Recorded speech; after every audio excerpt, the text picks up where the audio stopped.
aquellas personas que pudieron conectarse en tiempo real, me encanta que se encuentren en este momento. Quienes posteriormente también lo observen, sean todos, sean todas bienvenidos.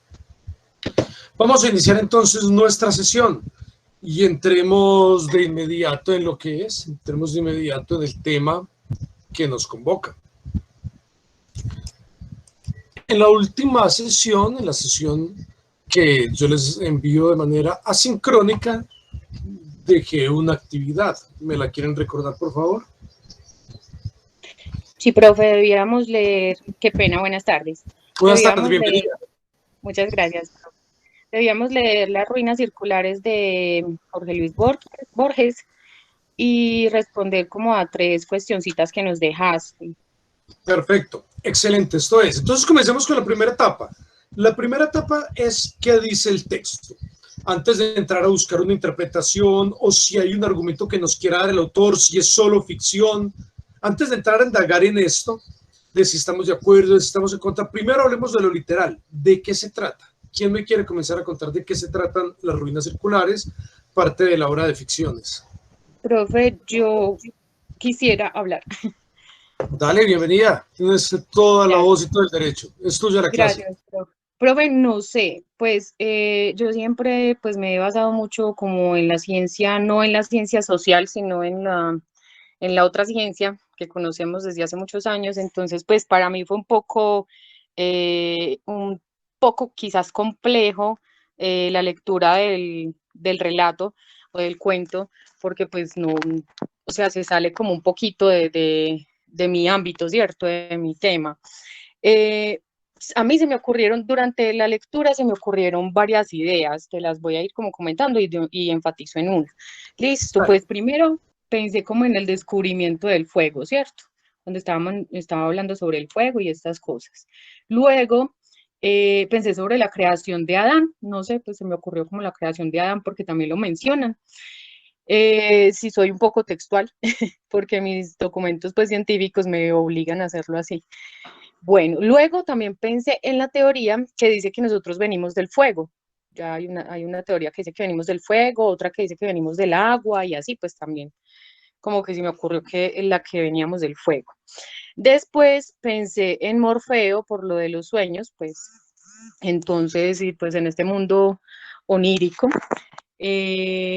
pero también lo pensé como en este mundo onírico, lo pensé como en el momento antes de morir, no sé por qué lo asumí así. Y finalmente, pues después de deliberar y de releer, porque de verdad debí releerlo, porque es un poco complejo pues entender el más allá, sí, llegué pues como a la conclusión de que el narrador era como una vida en el proceso de resurrecciones, es como del ciclo de resurrecciones y era una de esas vidas contando pues su anécdota de final, pues de la finalidad pues de su vida y de llegar a la reencarnación, no sé, eso no, resurrección, no, reencarnación. Muchísimas gracias. Bueno, entonces tú ya fuiste al segundo punto, ¿no es cierto? Quería que empezáramos con la parte literal y tú ya te pasaste a la parte inferencial. ¿Con qué lo relacionaste? Y esto es muy frecuente. Para que nosotros podamos entender, las cosas deben tener algún equivalente. ¿Qué es lo que estudias tú, perdón? Yo estudio biología pura, profe. Correcto. Entonces tú estudias biología, me dices que te encanta la ciencia y que tus lecturas suelen ser del orden científico. Entonces, ciencias naturales como tal. Por supuesto, cuando uno tiene cualquier tipo de formación, la que sea, para uno de tener algún sentido lo que está asumiendo. Permítanme, pues ya que llegaste a ese segundo nivel, ahora seguimos con el segundo. Vamos a empezar con el primero, pero quiero que mencionemos unos detalles de lo que dijiste. Hay autores célebres que a uno no le llegan. Particularmente a mí me pasó, por ejemplo, con Hemingway. Los textos, los relatos cortos de Hemingway me parecen interesantes, pero cuando me siento a leer sus novelas, no las siento, realmente no las siento, no me llegan, no me parecen significativas, no porque sea un autor que no tenga las charreteras, por supuesto, es un autor que tiene todo para ser magnífico y reconocido, pero sencillamente no me llega. Cuando uno comienza a leer algo o comienza a descubrir algo, Por lo general, para poder entender, hay una analogía que utiliza Dilthey, que es muy parecido a lo que en neurofisiología hoy en día se emplea. Para uno poder entender algo, Dilthey dice que la conciencia es como un árbol, que las bases es aquello en lo cual nosotros nos sustentamos, que hay unas raíces, que es lo que hemos aprendido y en lo que tenemos fuertes fundamentos, pero que para poder aprender algo nuevo debe ser parte de una rama, no puede ser una hoja aislada que no tenga nada, absolutamente nada que ver con el árbol. Nosotros tenemos que volverlo significativo.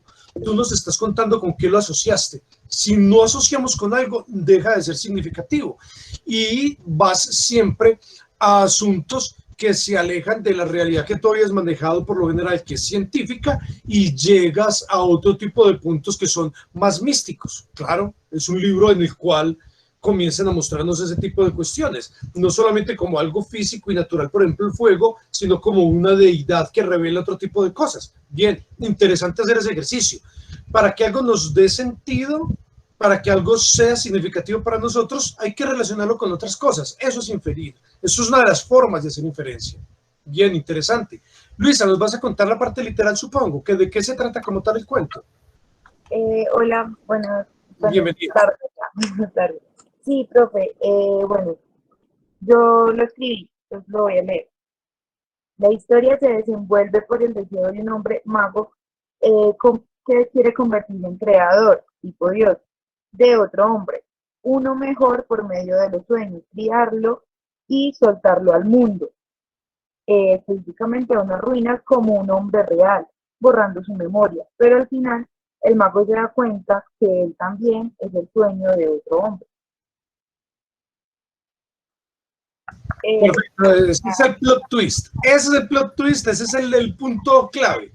Ese es el punto clave, que al final él se da cuenta de algo que le cambia por completo, de algo que lo hace sentir avergonzado, un niño. Él muestra todo ese esfuerzo de una manera detallada y depurada para poder empezar a soñarlo, las distintas estrategias, si comienza a soñarlo en un grupo de aprendices, buscar el más elevado de ellos e irlo puliendo, o si sería más favorable comenzar a constituirlo átomo a átomo, fibra a fibra, tejerlo hasta que te quede totalmente hecho, y cuando haya hecho este hombre, llevarlo a la existencia y que nunca se dé cuenta que es solo una ilusión, hasta que cuando llegue el momento final se da cuenta del terrible desenlace. ¿Cuál es, mi querida Luisa? Reitéranos. Que él se da cuenta que él también es el sueño de otro sueño, la mímesis de otro hombre. Perfecto, que él es también otro ser imaginario, maravilloso, que es otro sueño que alguien lo ha soñado, avergonzado cuando camina por entre el fuego y se da cuenta que el fuego lo acaricia, lo lame y no le hace ningún daño, se entera que es solamente el sueño de alguien más. Muy brutal, muy impactante. Gracias por decírnoslo. ¿Qué nos vas a contar, Natalia?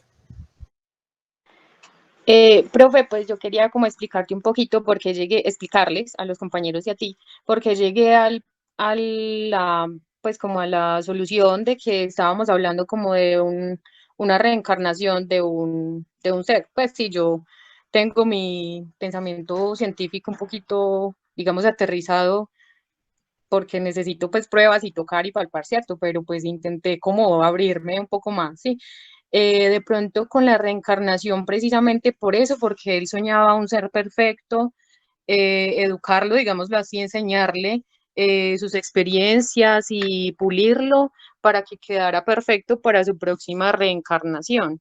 Al final él se da cuenta, pues tristemente, yo lo vi como que es el paso final a la reencarnación, cuando él muere y deja a su otro personaje, pues que yo le dije, le puse vida, deja su otra vida ya completa para que siga, porque él en algún momento pues decía que si él no llegaba a cierto lugar, su hijo no podía vivir, no podía existir. Entonces él tenía que trascender a la muerte para que el otro pudiera existir. Ya, profe. Muy interesante, mil gracias. Dentro de la descripción, ya vamos a esa parte diferencial, dentro de la descripción literal que nos daba Luisa, nos lo dijo de una manera muy general, ¿no es cierto? ¿Alguien nos quiere añadir detalles que hayan podido ser interesantes, que hayan sido significativos, que podamos decir que son importantes para esa literalidad? Algo que pronto se nos haya pasado. Cuéntanos, Angie. Bueno, hola a todos. Algo que yo vi en la parte textual del relato fue que había una parte donde él decía, el mago, que mientras lo soñaba, vio en este ser rasgos muy parecidos a los de él. Entonces, para mí, en el momento, pues antes de terminar de leerlo, para mí me pareció normal porque al fin y al cabo lo quería crear perfecto y todo eso, pero creo que al final, cuando él se da cuenta que también es un sueño, creo que por ahí mismo va la cosa. Creo que él de a poquito se iba dando cuenta de que había algo que no estaba bien con él. Cuando, por ejemplo, le llegó el rumor de que había un ser que era capaz de caminar por el fuego, él ya sabía que era su hijo, pero tenía miedo de que este Dios que se lo había conseguido, que se lo había dado, que era el fuego, le informara que era, pues, por decirlo así, falso, que él sintiera esa vergüenza de saber que era producto de la imaginación de alguien. Para mí, pues, esa fue la parte que más se relacionó ya cuando terminé de leerlo. Muy interesante, y nos dan entonces una pista, ¿no es cierto? Ustedes saben que los buenos autores, cuando una persona es un mal autor, es un mal escritor, aparecen los Deux ex machina, o ex machina, literalmente latín, ex machina, se lee ex machina, en los cuales de la nada se sacó una carta debajo de la manga y apareció, y resulta que el personaje era capaz de disparar fuego y estuvo 1000 veces en peligro, 1000 veces le iban a matar, lo tuvieron que salvar, y en un momento empezó a disparar fuego. Pues es algo que se sale de todo el sentido de la serie, de la película, del libro, etc. Entonces, cuando un autor es interesante, no va a tener un recurso tan improvisado, sino que nos va sembrando pequeñas pistas y pequeñas dudas, ¿no es cierto? Pongamos un ejemplo cualquiera, Chamarán, cuando en el Sexto Sentido nos presenta que desde el principio estaba ahí las pistas. Siempre Bruce Willis hablaba solo, no hablaba con absolutamente nadie, y al final Bruce Willis se da cuenta que estaba muerto. Pero quizás, bueno, muchas personas ya lo habíamos visto, pero muchos nunca lo habían notado. Pero al volver a verla, se da cuenta uno que está hablando solo, que realmente nadie le responde, que cuando está con otras personas y parece que el diálogo fuera con él, están hablando es con el niño. Bueno, ese tipo de situaciones. Lo mismo ocurre aquí. Está sembrándonos poco a poco pequeños detalles que van a ser significativos. Ese que estás diciendo es muy interesante. Claro.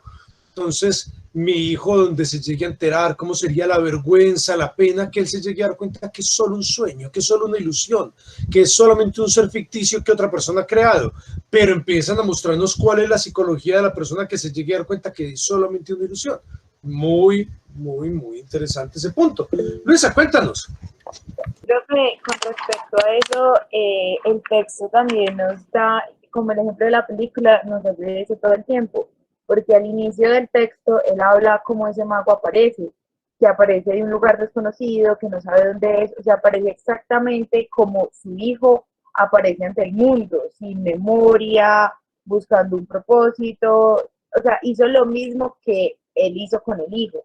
Entonces es el eterno retorno, el eterno inicio de volver a empezar. Creo que más allá de la muerte es eso, que no existe como esa muerte, sino volver a comenzar, volver a dar inicios. Y pues si lo queremos acercar como algo, entre comillas, real, podríamos, como nos reinventamos como persona, como yo cambio en distintas etapas de mi vida, pero continúo y hago el mismo ciclo y cambio, ¿cierto? A veces no quiere decir reencarnación, sino como yo misma reencarno en esta vida, como yo misma cambio y me transformo. Correcto, muy bien, así es. En efecto, digamos que eso es interesantísimo. Tú también ya entraste en la parte inferencial. Dentro de la parte inferencial lo está relacionando con otros asuntos que son muy interesantes. Solamente después del cristianismo que se dio particularmente en la Europa protestante, comenzó a considerarse una cosa que se llama la idea de progreso.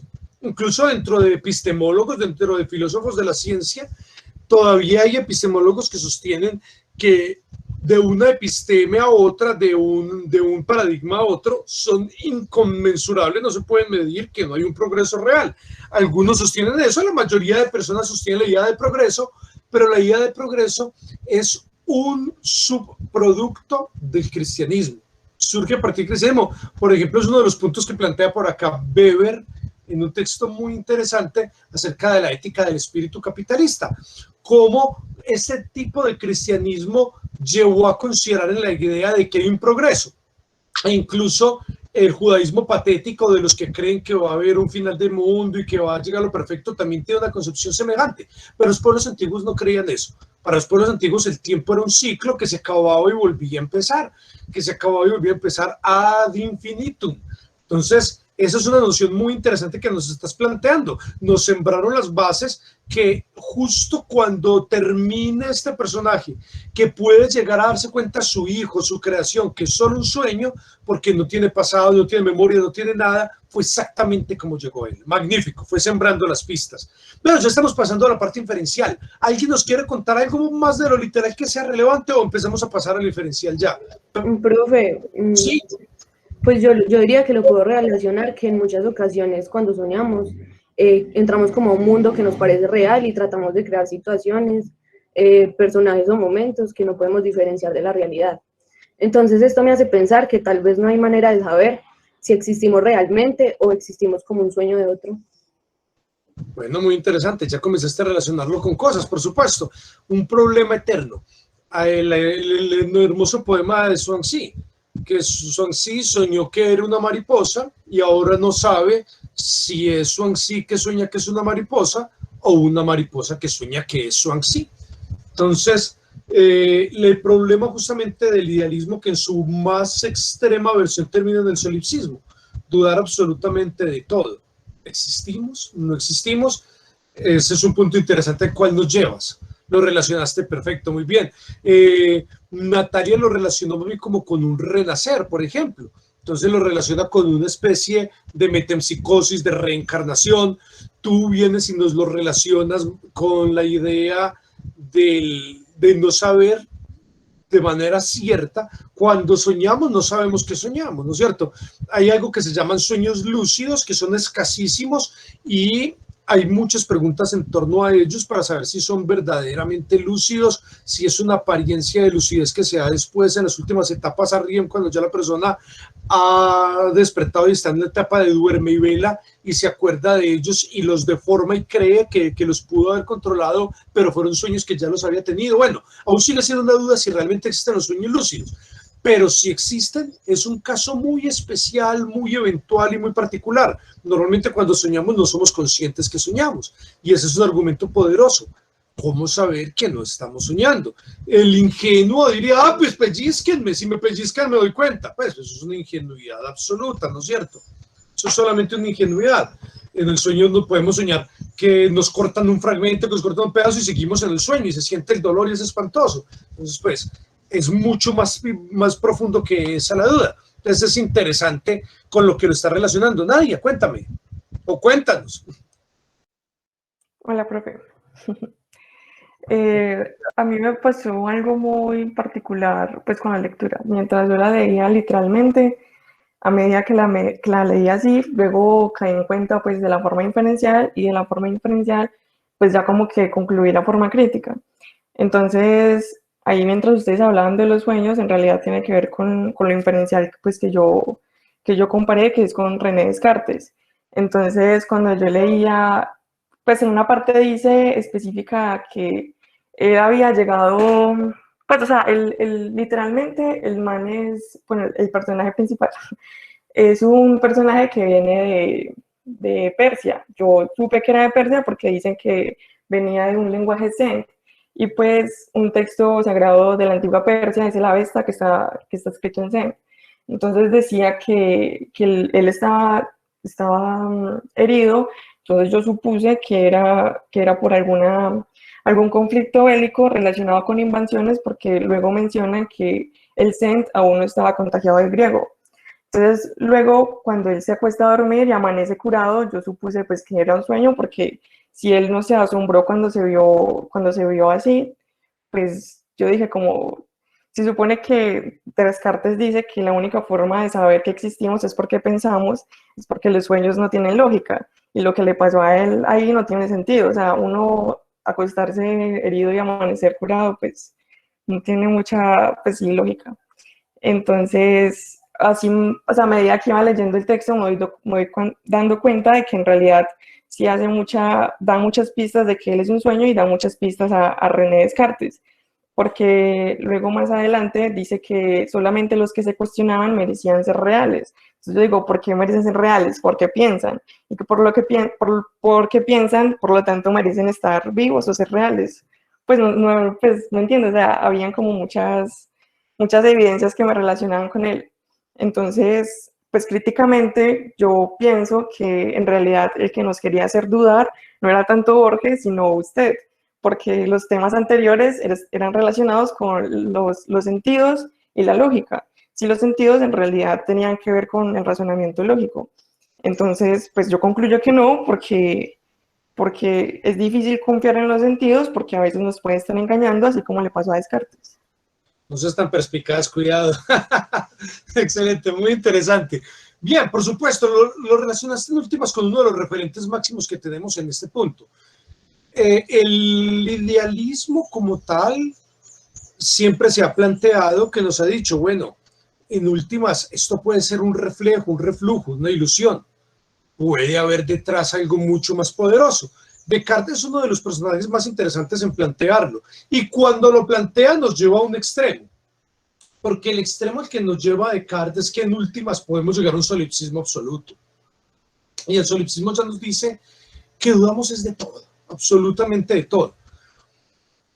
Entonces el punto al que nos lleva Descartes es, él dice, yo no voy a aceptar nada que me hayan dicho, porque lo que me han dicho, yo sé que la gran parte de las cosas que me han dicho son simples engaños. Entonces, si la mayoría de cosas que me han dicho son simples engaños, no voy a aceptar algo porque me lo mencionaron. Exclusivamente voy a aceptar si tengo evidencias. Entonces empieza a buscar un tipo de verdad firme que él denomina verdad apodíctica. Esto es, algo que sea indubitable. Entonces él empieza a preguntarse de muchas cosas en la vida. ¿Qué será lo que no puedo negar? ¿Qué será lo que sea imposible de negar? Entonces, en últimas, él puede dudar de cualquier cosa. Uno puede dudar de cualquier cuestión. De todo puede dudar, de la existencia de cualquier cosa, de lo que sea. Uno puede dudar de todo. Cualquier cosa se puede dudar. Y como se da cuenta que tenemos la facultad de dudar de todo, eso lo lleva a algo. Listo, yo puedo dudar que yo exista. Sí, puedo dudar, esto puede ser un sueño, ya me lo decía ahora alguna de ustedes, creo que fue Luisa, o fue Angie, no recuerdo. Esto puede ser un sueño, esto puede ser un simple engaño. A lo Matrix puede ser, o a lo Hilary Putnam, puede ser que seamos cerebros que están en una cubeta, ¿no es cierto? El experimento filosófico de Putnam que sencillamente somos cerebros en una cubeta, o a lo Matrix puede ser que sencillamente seamos pilas para una máquina y lo único que están haciendo es entendernos una simulación. Cualquier cosa puede ocurrir, puede que sea solo una ilusión. Listo. Descartes lo planteó en otros términos, un genio maligno, que es el equivalente a las máquinas o el equivalente al que tiene programado el cerebro.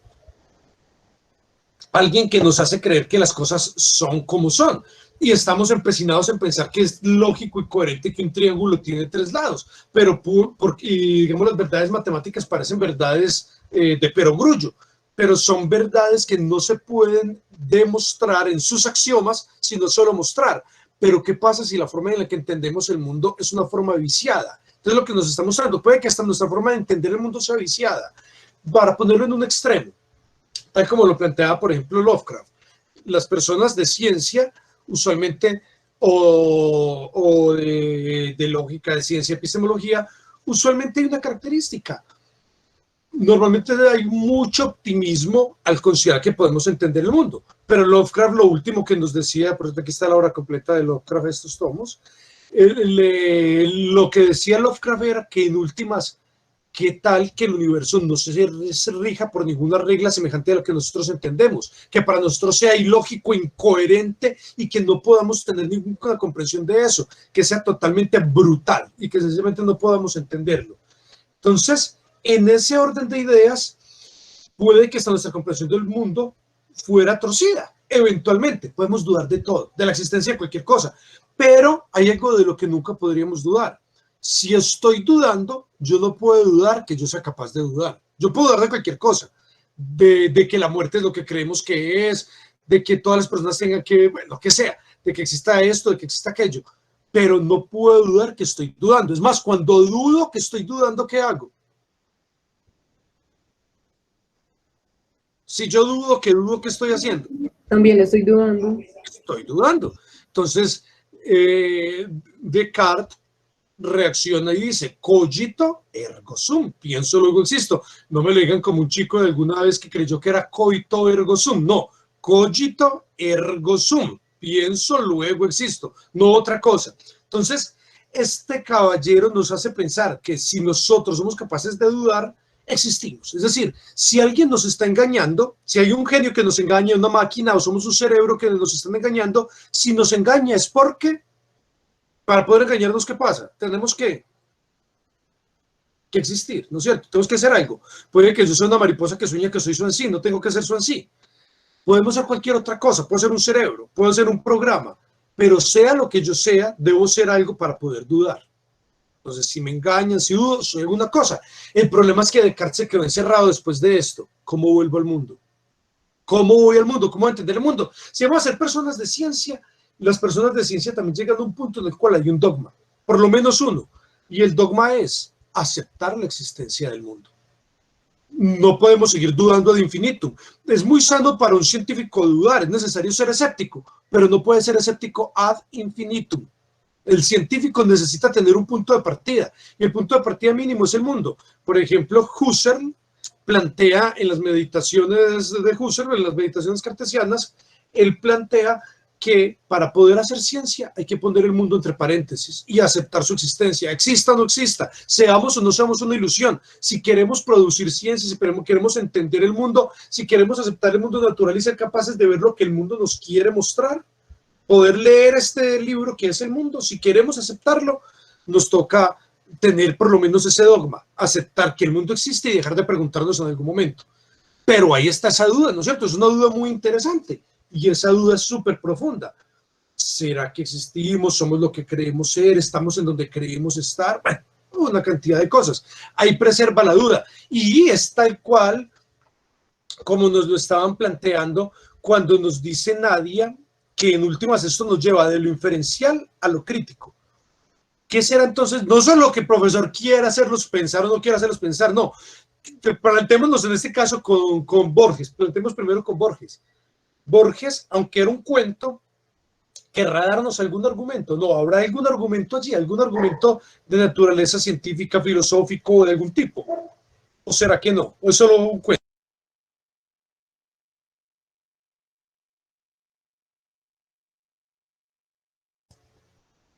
¿Qué piensas tú, Carolina? ¿Ahí encuentras algún tipo de argumento en la obra de Descartes? ¿O llega de Borges, llega alguna conclusión, algo semejante? ¿O es solo cuento?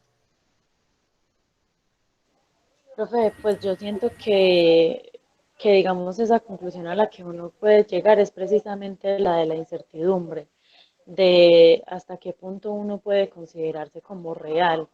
O no sé, yo lo siento así porque yo lo relacioné principalmente con Niebla de Miguel de Unamuno, donde pues digamos que todo cambia para el personaje cuando él se da cuenta que es un simple personaje. Entonces yo creo que digamos que el argumento del cuento está en relación a eso, a esa incertidumbre que incluso nosotros mismos tenemos sobre nuestra propia existencia. Muchísimas gracias, Diana Carolina. Excelente, muy interesante a lo que está llegando. Nos muestras una conclusión a la que se puede arribar. Lo que en los cómics se llama la tercera puerta, la tercera pared, que es cuando comienzan a hablar con el lector, que el personaje habla con el lector. En las películas a veces pasa. Por ejemplo, en Fight Club, no recuerdo si en el libro también es así, no recuerdo en el momento si en el libro también es así, pero en la película sí habla con el espectador, le cuenta al espectador las cosas que hace, le cuenta la otra personalidad que tiene y dialoga con el espectador. Esto, digamos, para Unamuno es un avance brutal, poder hablar con que el personaje se dé cuenta, es impresionante, es un avance espectacular, muy genial. Perfecto. Carolina Herrera, Carolina ya nos contó. Carolina Herrera, ¿tú qué opinas? Bueno, para mí encontrar, digamos, como el significado, bueno, lo que quería expresar el texto fue bastante difícil porque realmente me costó entenderlo. Pero considero que realmente, sobre todo el final, nos da como nos habla mucho como del existencialismo, si realmente estamos aquí o si esto es una Matrix o si es como al estilo de Truman Show, si solo somos un show de televisión que todo el mundo ve. Entonces, al igual que Nadia, eso era lo que tenía planeado, yo lo relacioné con Descartes, con prácticamente de lo poco que me acuerdo de filosofía del colegio. Y sobre eso de si soy un sueño o no, mi posición era rescatarlo al igual que lo hizo Descartes. Primero rescato mi existencia, cogito ergo sum, y para rescatar mi plano, yo planeaba basarme en las matemáticas, ya que todo lo puedo reducir a la geometría, y si todo lo puedo representar como un punto en un espacio, así planeaba como demostrar que mi plano es real. El problema es que para digamos, demostrar que las matemáticas son verdaderas, primero tengo que aceptar la idea de Dios. Y esta no tengo cómo comprobarla, entonces ahí queda como truncado mi argumento de si estoy a favor o en contra de si existe o no. No sé si me hice entender muy bien. Sí, magnífico, Carolina, magnífico. Ese fue el mismo problema que representó Descartes. Incluso acá entre nos hay quienes han afirmado que Descartes en cierta manera rescató a la divinidad, no solo porque estaba encartado y no podía seguir su filosofía, sino en parte porque también tenía temor de las consecuencias que podía tener si su cabeza, sobre todo, ¿no es cierto?, su cuello, si el hombre no rescataba la divinidad por algún lado. Pero el idealismo por lo general ha requerido la presencia de una divinidad para poder sostenerse. Muy chévere los dos referentes que sacas para la parte inferencial. Me parece magnífico. Cuando en la parte inferencial vienes y retomas tú, por ejemplo, que hay dentro de la cultura popular Matrix, dentro de la cultura popular Truman Show, genial, me parece maravilloso, dos referentes muy interesantes, y ese es el punto. O lo ponemos de una manera más materialista, lo ponemos entre paréntesis del mundo y lo aceptamos, es decir, aceptamos que hay un dogma que de aquí para allá no me quiero seguir preguntando. Entonces, también el pensamiento científico en algún punto termina siendo dogmático. Acepto que no quiero seguirme preguntando de aquí en adelante porque no tengo respuesta y no voy a poder solucionarlo y solo voy a llegar a crisis y no voy a producir nada. O es un pensamiento que termina siendo teísta. Entonces termina aceptando a la divinidad porque si no, no habría cómo recuperar el mundo y ni siquiera las matemáticas. Podría ser un simple genio maligno, ¿no es cierto? Que nos hace considerar el mundo al revés. Otra de los referentes interesantes, aparte del que tú nos das, es el que nos dio Natalia cuando nos hablaba de Morfeo, que también nos puede llevar a Matrix, que recapitula. Ustedes no sé si recuerden que dentro de la mitología del caos y la noche, Caos y Nicto fueron los que procrearon a toda la primera generación de deidades brutales. Pero Nicto, la noche, también copuló con Erebo y tuvo a los dos hermanos gemelos, a Tánatos y a Hipnos, el sueño y la muerte, que son hermanos iguales, que los dos hacen lo mismo, que el sueño a veces nos hace sentir los primeros sabores de la muerte y que en últimas nos puede llevar a una dulce muerte, pero muerte al fin de cuentas. Y después de Hipno vienen sus hijos, Morfeo por una parte, Iquelo y Fantaso. Y luego vienen todos los reyes de los sueños de allí en más. Entonces es supremamente interesante todos esos referentes que nos llevan a pensar que en distintas culturas siempre se ha dudado de hasta qué punto llega la seguridad de la existencia. Entonces ya Carolina y Diana nos han mostrado tal vez la conclusión a la que llegue el autor sea esa forma de dudar. Podría ser. Jerónimo, ¿qué nos aporta?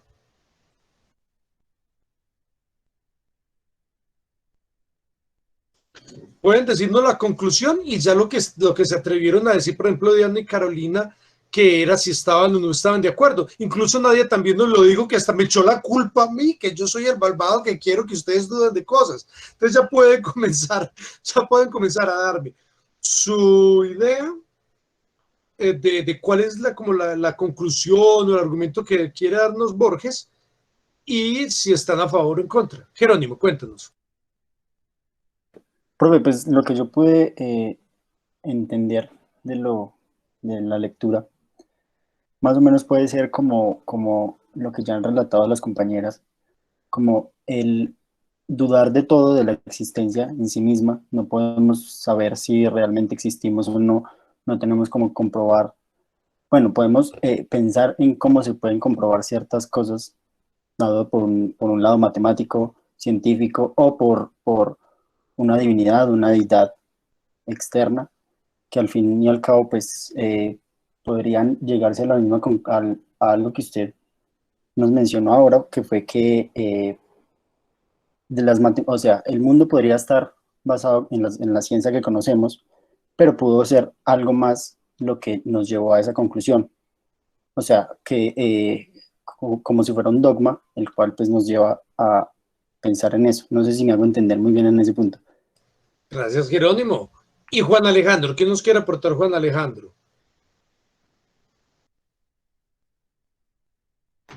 Buenas tardes, profe.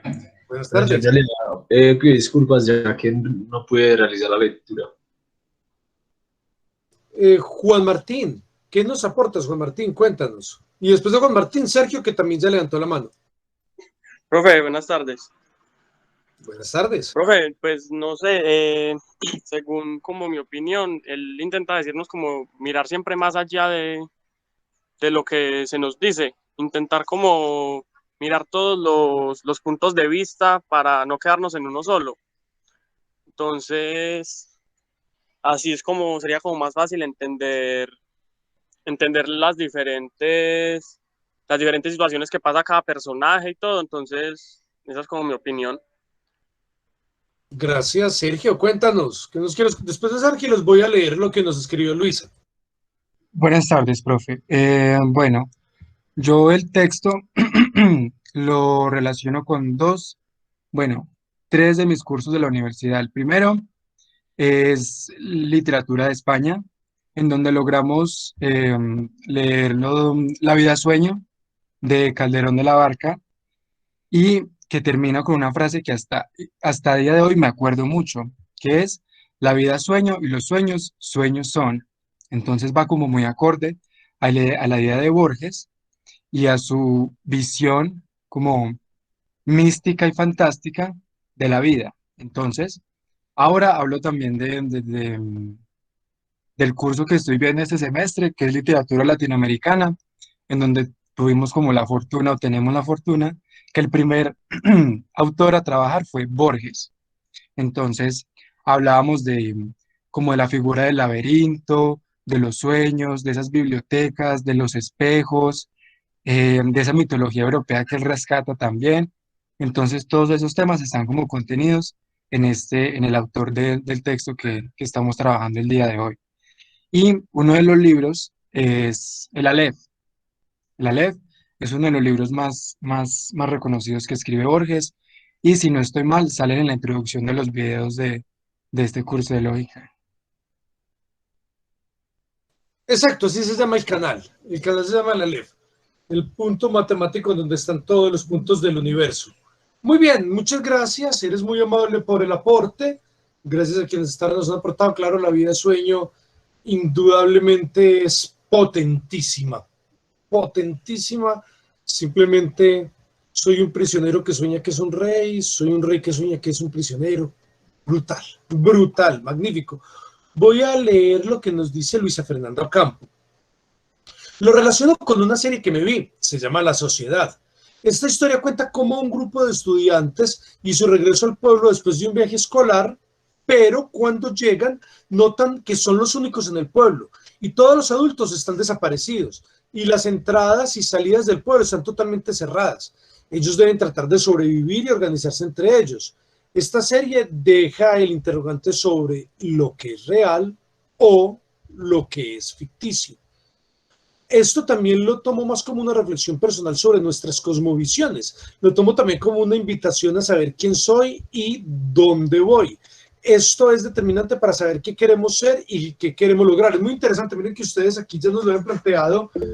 Ya nos está levantando la mano Luisa nos va a participar y también nos está levantando la mano Jerónimo. Permítanme, ya voy con ustedes dos. Hay un asunto que me parece muy interesante, que ya lo están llevando ustedes a puntos de su vida. Naturalmente que en la vida cotidiana no vamos a caer en un solipsismo brutal, pues sería una vida sin sentido, desesperante.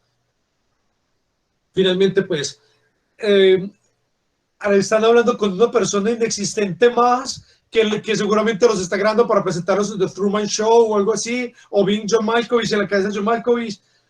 O como, por ejemplo, lo bonito en el laberinto del fauno, que al final hay varias formas de interpretarlo. Entonces los más optimistas dicen todo era cierto y al final Ofelia va a ir al reino de su padre en donde el fauno le sirve, pero los más pesimistas van a decir que simplemente se murió y antes de morir alucinó y soñó y creyó que todas sus fantasías y todas sus ficciones eran reales.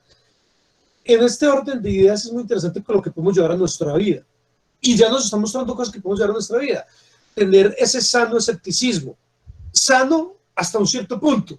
Hay cosas en donde ya físicamente no vamos a poder encontrar respuestas. Hay puntos en donde ya sobrepasa y entra un campo eminentemente especulativo. Pero muy interesante poder tener esa posibilidad de preguntarnos, de intrigarnos, o como nos lo planteaba en este caso particular Luisa, cómo lo lleva ella, comparar las distintas cosmovisiones para que podamos saber realmente quién soy, qué es lo que me define, bueno, cosas por el estilo. Jerónimo, cuéntanos. Profe, retomando algo que usted dijo antes de que empezara a leer lo que dijo la compañera acerca de que la vida es un sueño y que uno sueña que es un rey, otro sueña que es una persona, bueno, X, uno porque querría soñar algo, una vida en la que tiene condiciones realmente malas, porque no sería un sueño ideal en el que todos serían protagonistas de eso. Claro, ese es el problema. Los sueños no van donde uno quiera. Si los sueños fueran donde uno quisiera, probablemente los sueños siempre sería un galán. Tal vez eso pueda ocurrir si la persona tiene un sueño erótico, tal vez. Pero la mayoría de sueños no son así, son caóticos y pueden llevarlo a uno a los paisajes menos esperados. De hecho, es donde se presentan todos los traumas, todas las dificultades, todo lo que hemos guardado, y por eso hay sueños desesperantes, sueños terribles. Ojalá que los sueños uno pudiera decir, no, es que vamos a soñar y todo va a ser color de rosa, pero no es así, por eso hay pesadillas, por eso hay sueños desesperantes, hay sueños estresantes, justamente por toda esa cantidad de traumas que hemos guardado, por esa cantidad de represiones que hemos tenido, pero entonces aquí viene el punto, los sueños tampoco son rosas, entonces por eso podría ser perfectamente un sueño, porque no es como nosotros lo anhelemos, ojalá que fuera como quisiéramos. Luisa, ¿qué nos vas a decir?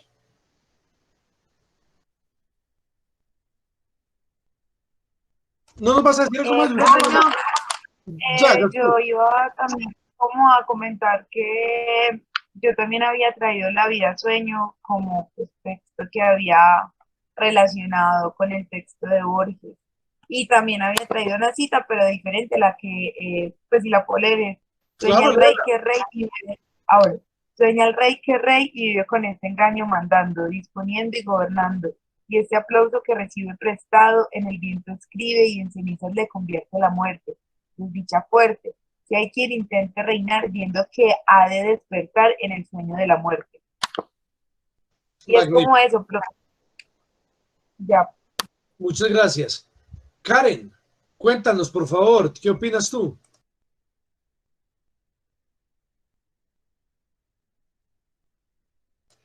Catherine, cuéntanos tú, por favor.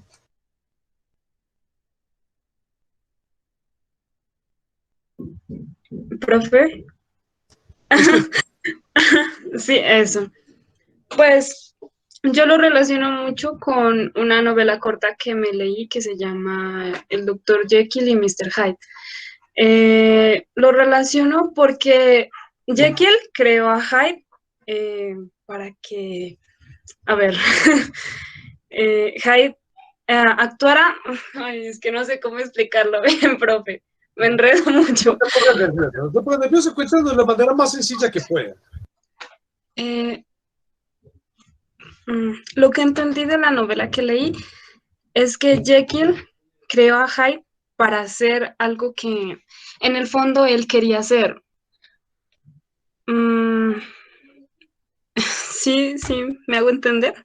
Estás relacionándolo con la creación de un personaje, ¿no es cierto? Exacto, sí, y entonces trasladan todas esas necesidades, esos ideales, o lo que nos da miedo de hacer y que a veces quisiéramos ser, aunque sí, exacto, así lo entendí y lo relacioné. Gracias, Catherine. Luisa Gómez. Señor, Cuéntanos. Pues yo lo relaciono mucho con, digamos, las películas ficticias y eso, que en sí tratan como de otras realidades, como por ejemplo, podría ser, ahorita mencionaron algo de Matrix, así también se podría mencionar sobre Alicia en el País de las Maravillas, donde pues se dan ejemplos de que se relacionan con otras realidades, donde ciertas cosas como ciertos lugares o eso son ficticios. Muchas gracias. María Alejandra.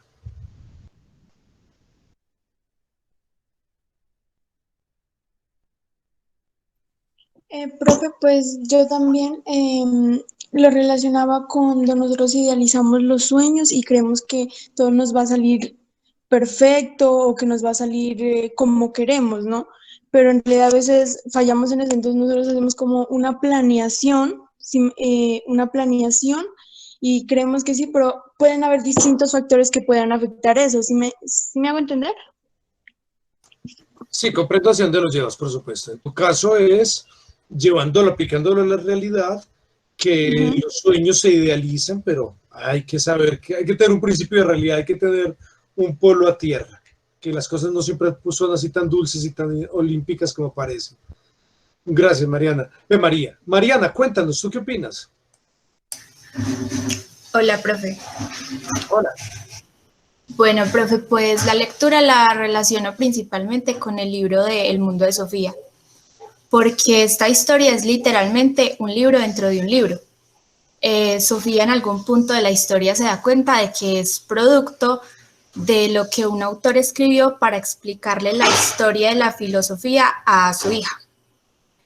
Y ya llegando al final del libro, ella de alguna forma pues se burla del autor diciendo que a lo mejor él también es producto de la imaginación de otro autor sin saberlo. Y así es. Y yo diría que ese es el punto de inflexión en el libro para el lector, porque pues ahí uno se cuestiona si uno que lo está leyendo no es también producto de la imaginación del autor. Ya al final, cuando Sofía hace pues prácticamente de todo para que la persona que lee se dé cuenta de que ella sabe que está dentro de un libro, llegan a un punto, digamos, científico y hablan de las leyes físicas que gobiernan el universo, y pues ya con esto quiero llevarlo a la parte crítica. Y es que Borges, además de hablarnos del existencialismo, tal vez también nos habla de cómo nos gobiernan cosas superiores a nuestro entendimiento, o bueno, más que eso, cosas que ignoramos, como las leyes de la física o las matemáticas, que antes de que nosotros las descubriéramos estaban ahí. Muchísimas gracias, Mariana. Muy interesante tu reflexión. Nos muestras cuál es el postulado para ti que nos quiere plantear Borges, y también va en torno a esa misma idea del idealismo. El idealismo filosófico no es tener muchos ideales y que pensar en rosa, no. El idealismo filosófico es dudar de la realidad y decir que detrás de la realidad hay cosas más poderosas que la realidad misma, como son, por ejemplo, las ideas, que es algo parecido a lo que tú nos estás planteando. También hay otra forma de entenderlo como el problema de los universales, que hay un universal detrás de lo que nosotros vemos como particularidad, como accidente. Entonces, muy interesante a dónde nos llevas. Vamos con... ¿Sara ya participó o no ha participado Sara? Creo que ya participó, ¿no es cierto? Sí, profe, yo ahorita mencioné sobre los sueños, Perfecto. de si no sabíamos si era real o no. Excelente. ¿Y Sergio? ¿Qué opina Sergio? Ah, Sergio ya. Nicolás. Sergio ya. Sí, señor. Nicolás, no nos habló Nicolás ni Stephanie. Nicolás, cuéntanos. Stephanie, cuéntanos entonces. Bueno, cuéntanos. Profe, te leo entonces la segunda parte del ejercicio. Sí, claro. Inferencial, ¿sí? Bueno, el inferencial. Es posible relacionar el cuento de Borges con la novela filosófica de Milan Kundera titulada La insoportable levedad del ser, la cual es escrita con apoyo de la idea de Nietzsche del eterno retorno, principio por el cual todo lo vivido ha de repetirse eternamente. Cabe aclarar que en el cuento de Borges hay una variante, más que una repetición de acontecimientos, hay una repetitiva creación de realidades y sujetos en el sueño de otros, que posiblemente no tiene fin. Quizá allí se deriva el nombre del cuento, las ruinas circulares, donde algo se repite una y otra vez, pero en los sueños y realidades de otros. Del mismo modo, es posible que exprese que no existe una total originalidad en las ideas y creaciones que tienen los sujetos, puesto que éstas se derivan necesariamente y en sentido dialéctico de lo aprendido e interiorizado en las interrelaciones que se tienen con otros sujetos. Sí, perfecto, muy bello. Y esa parte, esa reflexión en donde habla del eterno retorno y lo compara a Parmenides y Heráclito, muy, muy, muy, muy bello. Es toda una obra musical esa obra literaria, es hermosísima. Y sí, muy al lugar, muy a propósito, unas ruinas circulares, por supuesto, que nos indican la idea de eterno retorno, que ya hemos mencionado, que es una idea reiterada dentro del misticismo de todos los pueblos. Y para cerrar, Stephanie, cuéntanos. Hola, profe, pues creo que la finalidad, o sea, pues, como todos ya han dicho, del autor es como expresar que no podemos tener esa certeza de nada, ¿verdad? Con todo lo que le han relacionado, o sea, se relaciona con muchas películas y eso, y entonces yo también lo relacioné con una película que se llama Pienso en el final, de Charlie Kaufman. Entonces, lo que más se centra es como nos muestra como una historia de un hombre que tiene una novia, que van a visitar a sus padres, y de ahí para allá ya se va tornando un poco más rara la historia, pero al final nos damos cuenta que toda esta historia que nos contaron era en realidad simplemente la imaginación de una persona que no tiene propósito, que es un conserje de es conserje de un colegio, y es como que es la persona antisocial, que le tocó vivir una vida que no quería. Entonces la salida que tenía él para esto es crear todo este mundo imaginario.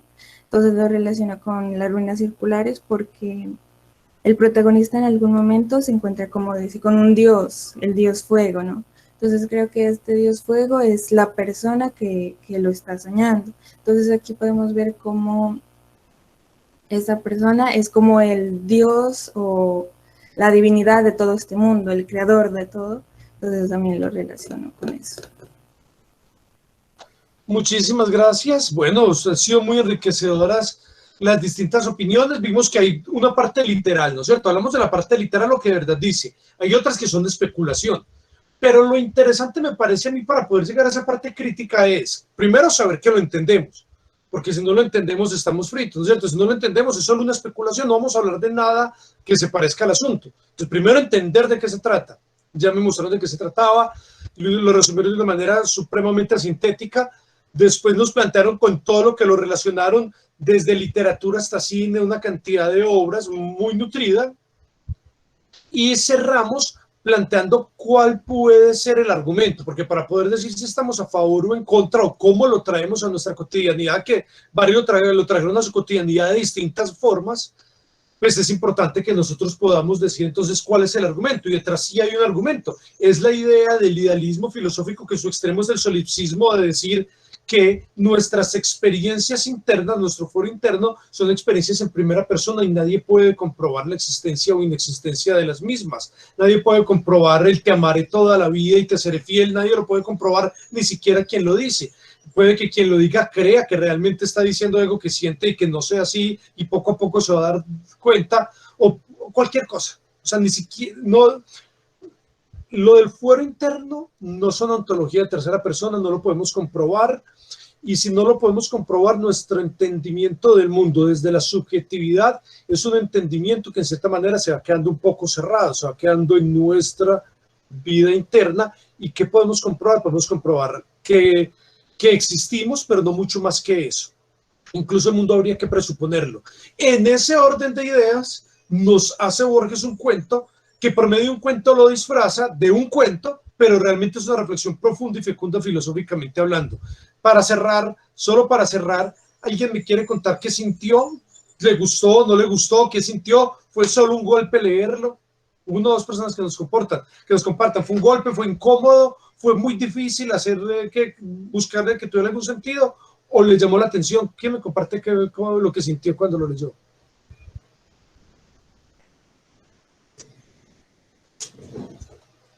No sean tacaños, compártame a alguien. Sí, Jerónimo y Karen. Bien pueden. Profe, qué pena, lo que pasa es que ahorita que me llamó no me funcionó el micrófono, entonces me salí y volví a ingresar. Y pues yo iba a hablar, era de lo de ahora, que pues yo también la relacioné con Alicia en el País de las Maravillas, porque pues al final también termina despertando y es todo como una pesadilla. Y pues mientras lo leía, a mí se me vino a la mente como que el autor de cierta manera también quería hablar de cómo el ser humano existe por un ser supremo, porque en este caso el personaje que él creó no podía despertar si no era con la ayuda del dios del fuego. Gracias, Karen. Y Nadia nos lo llevó a un extremo, ¿no es cierto? Ya el punto extremo era que el profesor es el que estaba detrás del propósito. ¿Alguien más nos quiere contar qué sintió cuando lo leyó? Pues, profe, a mí en lo personal me gustó la lectura, porque pues siempre es bueno como dudar, ¿no? Entonces, esas lecturas que a uno lo ponen como a pensar tantas cosas y a volar la imaginación, pues me agradan. Eso es como lo que quería comentar. O sea, sí, muy insinuante, pero mire que detrás hay una idea poderosa, o sea, sí hay un argumento detrás. Eso es lo que queremos, encontrar los argumentos. Este primer texto fue para eso, para ver qué había detrás de un argumento. Entonces, listo, nos vemos en la próxima sesión. Un abrazo enorme y felicidades. Les deseo lo mejor, un gusto haberlos visto. Profe, muchas gracias. Hasta luego, profe. Hasta luego, profe. Gracias, profe. Chao.